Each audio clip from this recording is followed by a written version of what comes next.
Hello and welcome back to the channel. So, unless you've been living under a rock for the past week or so, you're probably aware that a few days ago the new core rule books for One D&D were released for pre-order on D&D Beyond, and with them, Wizards of the Coast have been releasing previews for the classes that are in these books. And according to the information we have so far, we have 12 classes in the player handbook, and each of them comes with 4 subclasses, including some classes that were in Tasha's Cauldron of Everything, so that's pretty cool. So far we've had previews for the Fighter, the Paladin, and the Barbarian. And at least from what we've seen, or at least what I've seen in their videos linked in the description, and the articles that they post on D&D Beyond, a lot of the changes seem very good. I'm here for it. I'm very excited about the new fighter. It is looking delicious. The new paladin, the new paladin has improved in some aspects, but has gotten worse in others. So I'm not really sure how paladin players are gonna feel about it. I personally don't mind it. In my opinion, it looks worse than it is. And in the long run, the damage reduction of the paladin is going to be better for the game. And in fact, I think it's part of a very clear effort for One D&D to reduce the overall blitz potential for players, where players around level 8 start dealing so much damage that it kind of makes encounters, or at least most encounters, irrelevant. So I think that's good. And lastly, we have the Barbarian, which just looks all around good. But this video isn't about me waffling on about how amazing the new books are, or at least how amazing they seem to be. This video, I want to talk about the fighter, and more specifically the Eldritch Knight, because with One D&D's release, I was hoping it would improve a lot more than it did. That's not to say that the Eldritch Knight is a bad subclass. It's actually, if built properly, it can be one of the better tanks in the game. However, it kind of starts and stops with that, because the way it's designed, it's kind of pigeonholed into either you're a tank that focuses more on control, or you don't really do anything. You either have to ignore your spellcasting completely or your weapon attacks completely. And unfortunately, One D&D did nothing to change that. It's still more or less the same class. As the only things that have changed, well, I'm gonna go over the whole class, or the whole subclass rather. We're gonna see how it works in 5th edition. We're gonna see how it's changed in One D&D, and I'm also going to include my own homebrew version of this class and how I change it for when I play and for when people in my games want to play it. And so consider this video a bit of a suggestion in case WotC ever want to improve the Eldritch Knight or change it in any more significant way to make it a little bit more interesting. Also, I'll include a document, a Google document, where I outline how I changed the class for my games. And if you want to try it and play it and have fun with it, have at it. That document includes only the changes I make, so you read the document, you add whatever is appropriate wherever it's appropriate. Anyway, without further ado, let's get into it. So when you pick the subclass, first thing you get is spellcasting, and the Eldritch Knight happens to be one of the worst spellcasters in the game, as it's a half caster, which my personal opinion is that that's already pretty bad. But on top of that, as it starts at level 3, it starts its spellcasting career at level 3. That means it only ever gets up to level 4 spell slots, as your spell slots improve for every 6 fighter levels. So at level 7 you get level 2 spells, and then at level 13 level 3 spells, and then by the end of the game you get level 4 spells, and that's it. So aside from only ever getting up to level 4 spell slots and only getting one level 4 spell slot, which makes it even worse, the Eldritch Knight, in 5th edition at least, also had limitations on what spells you can pick, as you could only pick from the Evocation and Abjuration schools of magic. And on top of that, it's also unable to use an Arcane Focus, which makes its spellcasting the worst spellcasting I've ever seen in the entire game. It's actually atrocious. And One D&D changes this. In One D&D, you can pick from whatever school of magic you want, which is great. Thank God for that. And also, you can now use an arcane focus with this feature, which is, again, it's pretty cool. And it's also what I've been doing in my games whenever people wanted to play this class. I just let them pick whatever spells they want, and I allowed them to use an arcane focus. So this is, I'm happy that this change has happened. This should have happened to begin with. I honestly don't understand why it was limited to begin with, as it didn't feel like it added anything to the class. It just felt like a really weird limitation that I couldn't understand personally. But anyway, moving on. The next feature you get at level 3 also is Weapon Bond. And Weapon Bond allows you to perform a ritual for 1 hour to bind a weapon to you. Actually, you can bind up to 2 weapons to yourself. And that's kind of all it does. It doesn't really do anything for you.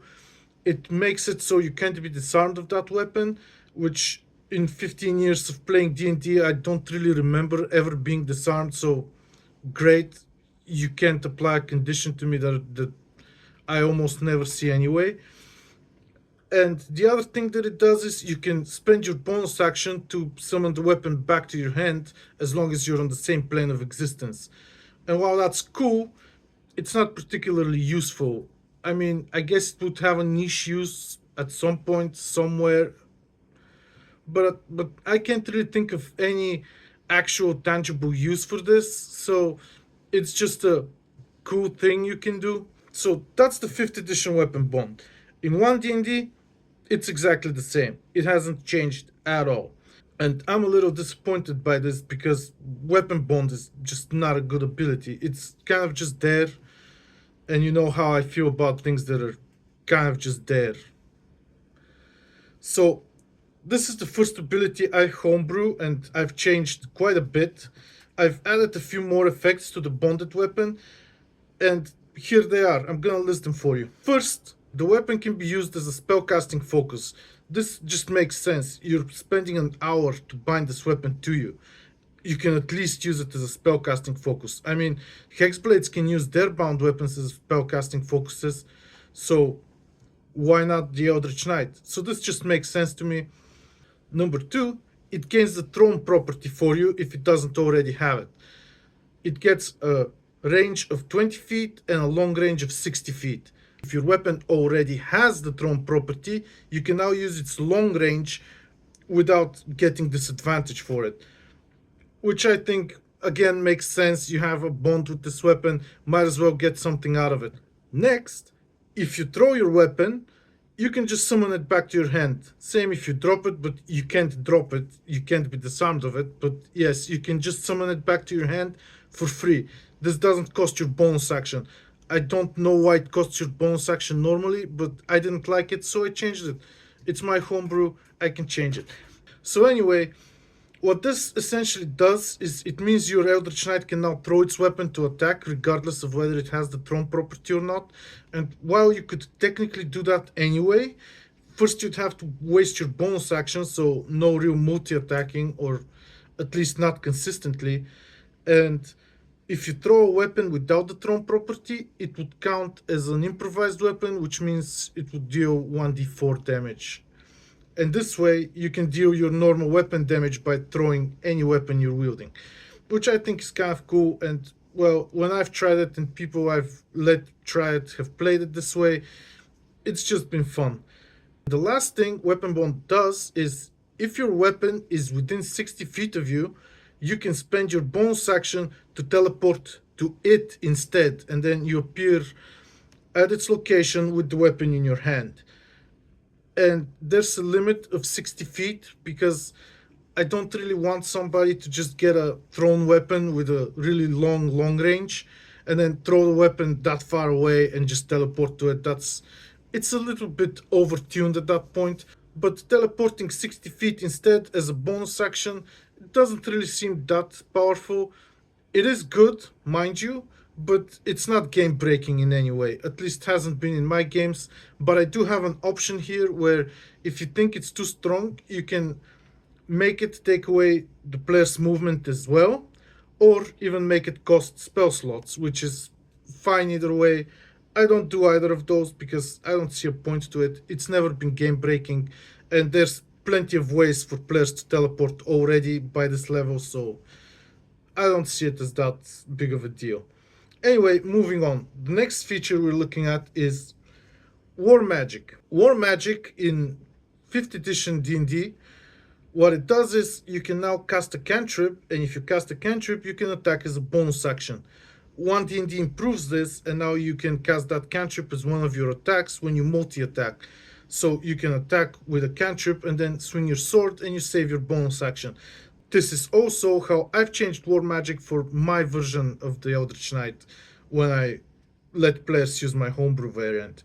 This made sense to me. It's just really cool, in my opinion, to be able to cast a cantrip and attack at the same time as part of the same multi attack.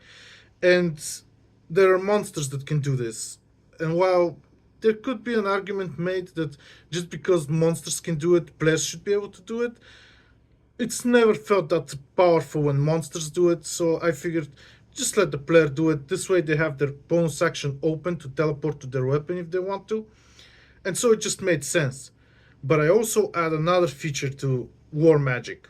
If you've cast a cantrip on this turn and then hit with a weapon attack, you can immediately use your reaction to learn the enemy's defenses. But you can't learn the enemy's defenses if they're protected from divination magic. And this feature is important for several reasons, but it mostly becomes relevant way later on, and you'll see how as I get through this. So anyway, moving on, next one is Eldritch Strike. Eldritch Strike is a pretty cool ability where when you hit an enemy with a weapon attack, they now have disadvantage when trying to save against your spells.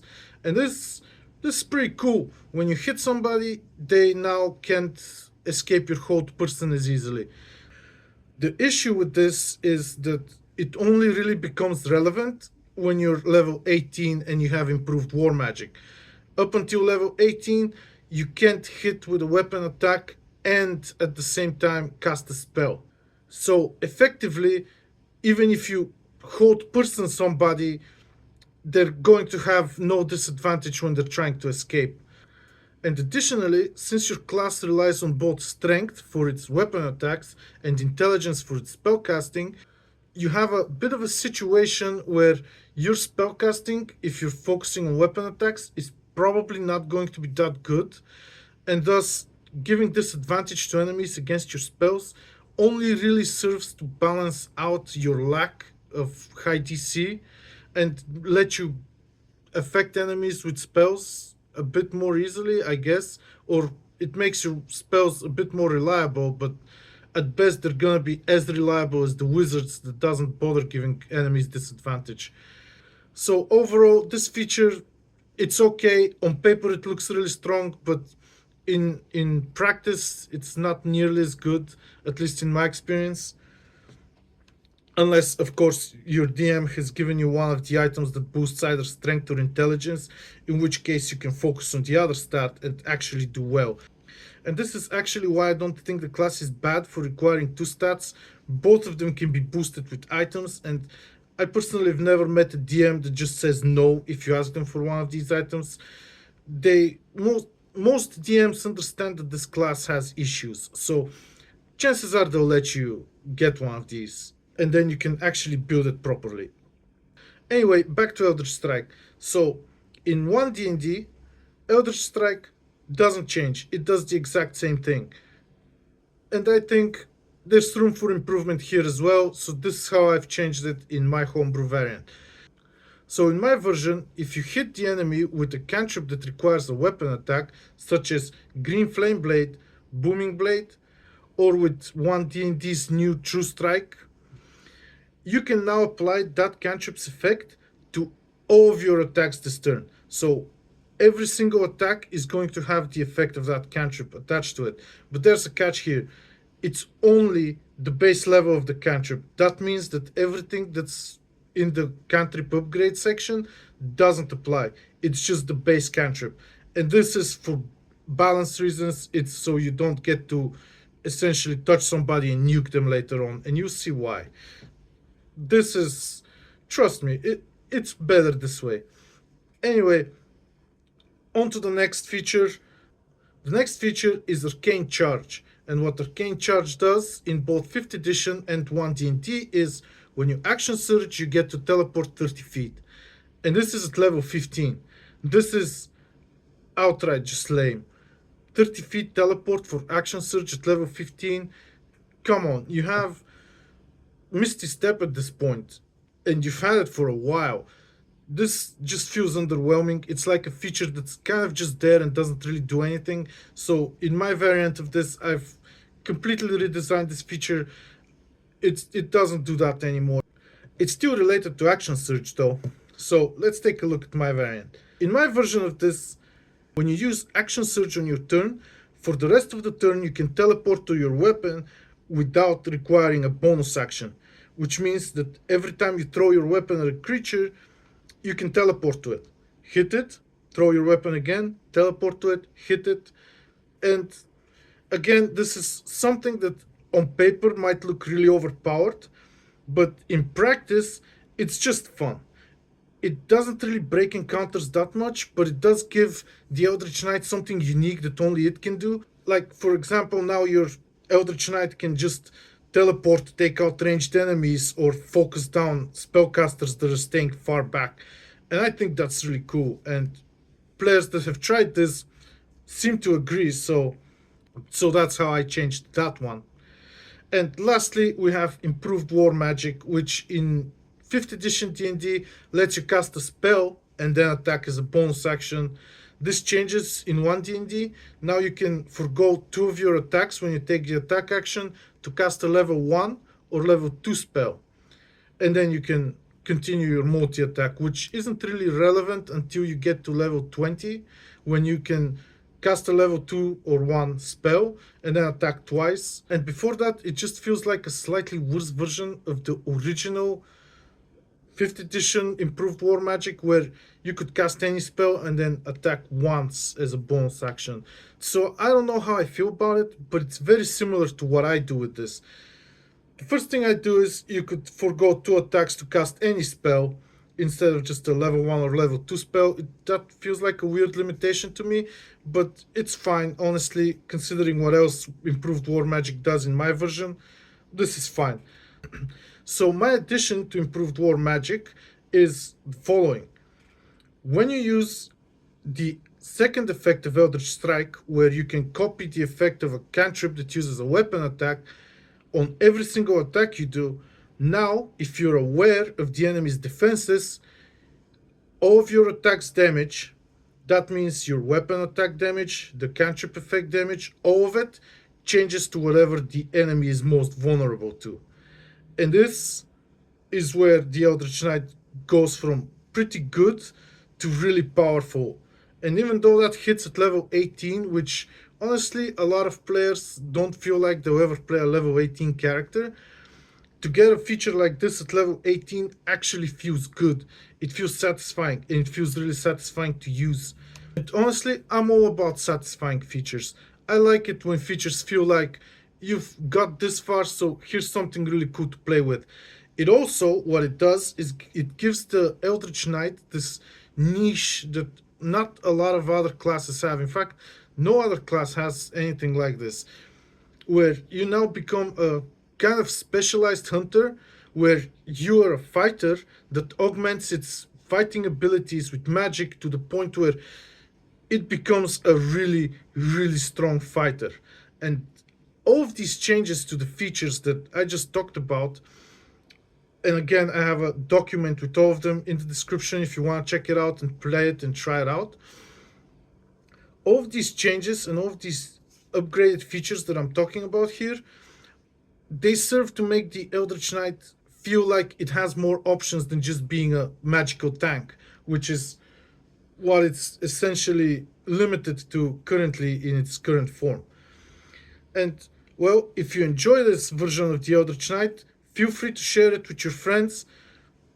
Share it with WotC if you have any way of contacting them. And if you're from Wizards of the Coast and you're watching this, I'm hoping that this will inspire you to take a look at the Eldritch Knight again and potentially improve it, because this class, it's a really cool idea for a spell sword, but unfortunately it's not a very good spell sword. And although it might feel that way, this video isn't intended as a slight on Wizards of the Coast. Because as a guy who's designed things for games in the past, I know how difficult it can be to see beyond your idea sometimes. And I'm hoping that this, instead of being seen as a slight, would be seen more as a type of feedback, a suggestion, and maybe, just maybe, it will inspire somebody to do something with the Eldritch Knight and actually improve it in an official book, obviously, because you can homebrew it as much as you want, but if it's not official, it's not official. But anyway, that's what I got for today. A cool update or upgrade to the Eldritch Knight. A suggestion for Wizards of the Coast if they ever get to see this video. Hopefully they like it. Hopefully we see it improve someday. Until then, I don't think this class is terrible. I just think it could use more options, and I think it could use a more coherent kit than what it currently has. Because currently, most of its features, at least to me, don't feel like they do anything. And I think that's kind of sad because a cool spell sword, the spell sword is one of these fantasies that seemingly everybody has, but there's not a lot of really unique ways that they've been implemented into games in general. And I think this version of the Eldritch Knight that I proposed here and that I have been using in games, admittedly not as much as I would have liked to get it properly tested, because not a lot of people I know want to play Eldritch Knight in the first place. They just kind of see it as this thing that's there, but no one really wants to try it. So I'm rambling. That's what I got for you today. If you enjoyed it and if you enjoyed the class, or my version of it, I hope you have fun with it. If you enjoyed the video, hit like, subscribe for more, all of that stuff. And also, all of the links to the video by Wizards of the Coast will be in the description, and the document with the Eldritch Knight update, or homebrew more accurately, is also in the description. And that's it. I'll see you next time.